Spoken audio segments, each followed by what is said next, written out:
Hi, I'm James and this is Autohaus Hamilton TV. Today I'm going to talk about some of the different parts used between the Porsche 930 and the 911. The 930 arrived when Porsche was arguably at the height of its powers as a specialist sports car manufacturer, and judging by some of the changes which were built into the 930 as opposed to the 911, the bean counters were kept very much at bay. While most of the changes were engineering-led, for instance the addition of better brakes was a useful way of preventing customers from crashing, or at least changing the way in which they crashed, the addition of different rear reflectors between the 911 and 930 is a sign of a company doing things because they can, rather than because they have a really good reason for doing so. Number 1. We'll start with a blinding flash of the obvious. The 930 gets forced induction via a turbocharger along with flared wheel arches front and rear and wider wheels. From 1979 onwards, the turbocharger is aided by additional capacity up to 3.3 from 3 litres and an intercooler to shed some of the heat caused when the charge air is compressed. Just to mess with people's heads, with the arrival of the Carrera 3.2, Porsche also made a Supersport or wide-body option available, which was basically a turbo, but without the turbocharger. Number 2. Reasonably well known, tie rods.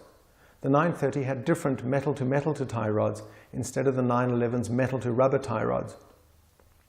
In a previous video, I looked at the tie rods in detail as a worthwhile upgrade to any classic 911.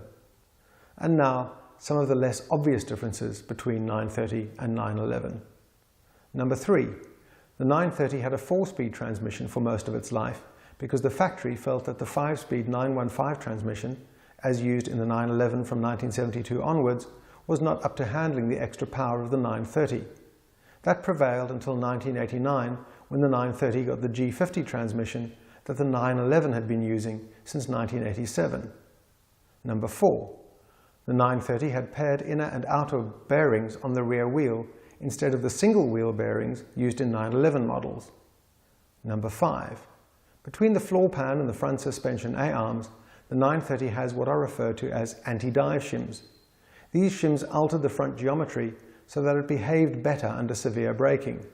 It's not so much that adding spacers prevented the car from diving under deceleration, but more that the geometry would be less compromised under hard braking. Number 6. Over the life of the 930, 3 different brake setups were used, the most expensive to maintain being the 1978 to 1980 setup, which used separate hats and rotors for the front discs. Number 7. The front spoiler. On a 911, the front spoiler sits behind a small body-colored panel located between the spoiler and the front bumper. On a 930, there is no body-colored panel and the front spoiler begins right behind the front bumper. Number 8. Engine cooling fins. The 930 has a smoother barrel with far fewer cooling fins as compared to the 911 equivalent. The best explanation that I have for this is that forced induction engines have a different burn pattern to normally aspirated engines. It seems that somebody reasoned that the 930 would not need as much cooling as the 911. Number 9. Suspension arms. The 930 has different front suspension arms and different rear trailing arms to the 911.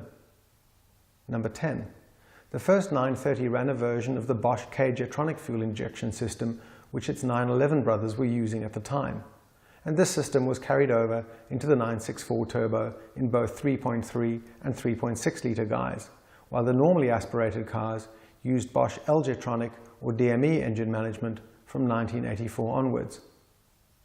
If you know of differences that you think I should have included but didn't, please add them to the comments. I'd really like to hear them. And as ever, thank you very much for watching.